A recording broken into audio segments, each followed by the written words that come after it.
대출을 받고 잔금을 납부하는 거면은 빠르게 명도가 안 됐을 경우에 이자 부담이 좀 있을 것 같거든요. 기본적으로 월세가 이자 이상 나와요. 반 정도만 세팅해도. 근데 만약에 월세를 두 군데밖에 못 맞췄어 하더라도 월세가 두 군데가 들어왔잖아요. 보증금이 있어요 없어요? 그럼 이 보증금으로도 또 어느 정도 충당도 가능하기 때문에 혹시나 빠듯한 상황이라 하더라도 이렇게 대체가 가능합니다.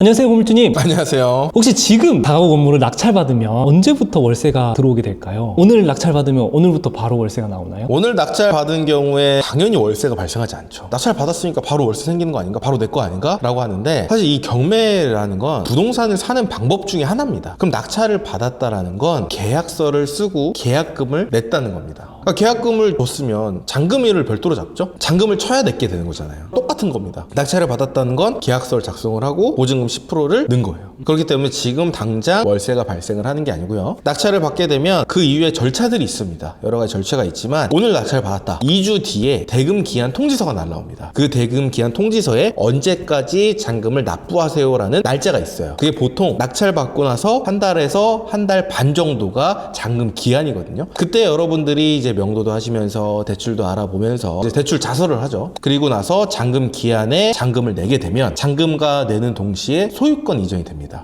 그때부터 우리가 법적으로 월세를 받을 수 있다라고 보시면 될 것 같아요. 그러면 기존에 살고 있던 임차인과 월세로 재계약을 한 경우는 어떻게 되나요? 재계약하는 경우도 똑같아요. 낙찰 받고 나서 한 달에서 한 달 반 사이가 있잖아요. 그럼 그 사이에 지금 점유하고 계시는 분이랑 협의를 할 수 있습니다. 협의를 해서 그분이 저는 여기에 재계약하고 싶어요. 재계약 조건에 대해서 알려주세요. 그럼 우리가 시세 파악한 부분들 있죠. 그럼 뭐 500에 55다. 그럼 500에 55 정도 됩니다. 라고 얘기를 하면 저 그 금액에 계약하고 싶습니다. 그때 계약을 하시면 되는데 그때 당시에는 아직 잔금을 안 치렀겠죠. 그래서 일단 구두로만 얘기합니다. 제가 1월 31일 날 잔금을 칠 예정이니까 그때 이후로 계약서 작성을 해가지고 계약서 쓰는 날 동시에 잔금 치르고 바로 그때부터 월세로 거주하시면 된다라고 말씀드리면 돼요. 그러면 낙찰 받고 한 달 반 동안은 저도 받을 권리가 없죠. 사실 실제로 누구한테 줘야 되는 거냐? 그 전 소유자한테 월세를 줘야 되는 거예요. 근데 이제 잔금 치고 나서부터는 제가 이제 소유자가 됐기 때문에 그때부터 월세를 받을 수 있다라고 보면 됩니다. 그러면 이전에 만약 거주하시던 임차인분이 소유권 이전일 이후에도 재계약 없이 안 나가고 버틴다 이러면은 그 가구에서는 월세를 못 받는 거겠네요? 법적으로는 받을 권리가 저희한테 있어요. 있는데 실제로 그 금액을 받아내기가 쉽진 않죠. 그러니까 내가 월세를 원래 받아야 되고 뭐 5만 원 다 받아야 된다. 받아야 되죠. 근데 우리가 5만 원, 10만 원을 받기 위해서 소송을 할 수는 없잖아요. 그렇기 때문에 대부분 소송을 하지는 않고 점유자분들한테 안내를 해드리는 거죠. 소유권 이전부터는 부당이득금 발생할 수 있다. 저희랑 협의를 해서 빠른 시간 내에 재계약을 하거나 이사를 가셨으면 좋겠다라고 저희가 안내를 해드리는 거고 잔금 치고 뭐 한두 달 정도까지는 협의가 된다라고 하면 저희가 좀 기다려 주드리는 거죠. 비용은 받지 않겠다. 근데 이게 이행되지 않았을 경우에는 저희가 법적 절차를 갈 수밖에 없다라는 걸 동시에 안내를 해드리는 거죠. 그 기간 동안에 저희가 월세를 받지는 못하더라도 그 기간 내에도 나가시기도 하고요. 혹은 그렇게 얘기할 수도 있어요. 월세가 500에 50만 원이에요. 그러면 그냥 30만 원 정도만 주세요라고 해서 협의를 하는 경우들도 있습니다. 우리가 협의하기 나름이고요. 보통 저 같은 경우에는 좀 한두 달 정도는 안 받는 경우들도 있는데 뭐 반 정도, 뭐 50이면 뭐 25만 원이나 30만 원 정도 요 정도를 받고 보증금을 대신 받죠. 그래야 나중에 퇴거하면 보증금을 드리겠다라는 합의서를 간단하게 문자로 주고받고요. 그렇게 하면 좀 깔끔하게 할 수 있다라고 봅니다.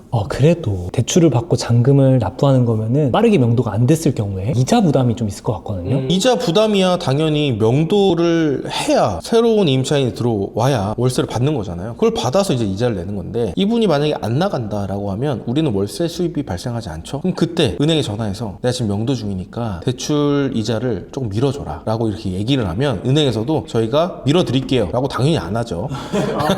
은행에서 그런 게 뭐가 중요해. 네가 명도를 한 달 걸리든 두 달 걸리든 어쨌든 이자를 내야 되는 건 맞잖아요. 우리가 부담을 해야 됩니다. 그래서 애초에 자금 계획을 할 때 최소 3개월에서 6개월 정도까지는 내가 이자를 좀 부담할 수 있는 자금 계획을 세우시는 게 제일 안전하고요. 만약에 자금 계획이 조금 빠듯하다. 빌라 같은 경우에는 한 세대니까 얘가 명도가 안 되면 수익이 안 나오죠. 그러면 단순히 내가 이자를 계속 부담을 해야 되지만 다가구는 가구 수가 많기 때문에 한두 가구가 안 나가거나 늦게 나간다 하더라도 다른 가구는 명도가 되거나 빈집들도 있고 협의가 되는 경우들이 많아요. 임차인분들이 또 들어오시기 때문에 기본적으로 월세가 이자 이상 나와요. 반 정도만 세팅해도 사실상 부담도 없고요. 근데 만약에 월세를 두 군데밖에 못 맞췄어. 근데 이자를 나가야 돼 하더라도 월세가 두 군데가 들어왔잖아요. 보증금이 있어요 없어요? 그럼 이 보증금으로 앱으로도 또 어느 정도 충당도 가능하기 때문에 우리가 자금 계획에 좀 여유롭게 세우긴 하셔야 되지만 혹시나 빠듯한 상황이라 하더라도 이렇게 대체가 가능합니다. 그래서 어떻게 보면 다가구가 훨씬 더 이자 내기가 더 좋고 원활한 거죠. 실제로 제가 이제 다가구 코칭반으로 해서 1대1 코칭반입니다. 그냥 코칭반 아니에요. 다가구 1대1 코칭반으로 제가 입찰 전부터 상담도 진행을 하고 입찰 후에 낙찰이 됐을 경우에 대출도 같이 알아보고요. 그리고 나서 명도를 또 해야 되잖아요. 부분마다 또 사람마다 성향이 다 다르기 때문에 이때마다 또 어떻게 대처를 해야 되는지에 대한 부분도 알려드리고 여러분이 또 방수 관련해서 또 물어보시는 분이 또 계세요. 오늘도 또 물어보셔가지고 제가 방수 업체라든지 이렇게도 또 소개도 해드리고 또 임차 계약을 하다 보면 얼마의 임차 계약을 하면 좋을까요? 지금 재계약을 할 땐 얼마를 깎아주면 좋을까요? 라는 정말 세부적인 거거든요. 사실 답이라는 건 정해져 있지는 않지만 제가 그동안 경험이 많이 있다 보니까 이런 경우에는 이렇게 하시면 좋을 것 같아요 라고 했었을 때 임차 맞추는 것부터 이상 없이 다들 하세요. 근데 이 강의에서는 이런 부분들을 제가 다 도와드립니다. 뭐 물론 이제 직원들이 도와주면 좋겠지만 직원이 아닌 제가 직접적으로 소통을 하면서 도움을 또 드리고 있기 때문에 다가구 1대1 코칭반 신청하고 싶은 분들 같은 경우에는 아래 고정 댓글 확인하셔서 라이브 세미나 신청해 주신 다음에 단톡방에 들어오시면 되고요. 나는 1대1 코칭반을 듣고 싶은데 왜 자꾸 라이브 세미나를 들으라고 하시나요? 제가 상시 모집을 진행하고 있지 않다 보니까 이 라이브 세미나에 입장해 주신 분들에게만 1대1 코칭반 모집을 진행할 예정이니까 꼭 고정 댓글 확인하셔서 신청해 주시면 될 것 같습니다. 다음에도 더 유익한 영상으로 찾아뵙겠습니다.